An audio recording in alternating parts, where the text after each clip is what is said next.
số lúa cho gà ăn này, cắt miếng lúa đem lên cho gà ăn. Cắt một bó trước.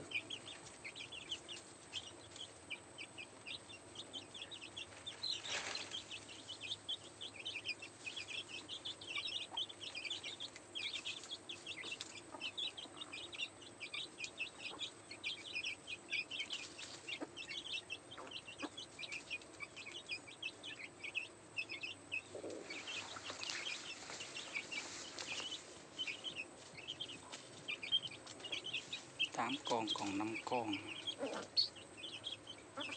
Để một bầy này 8 con còn 5 con.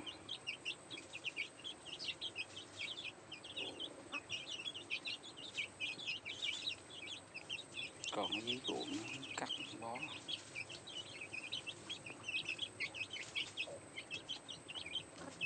Lên xuống để dành coi.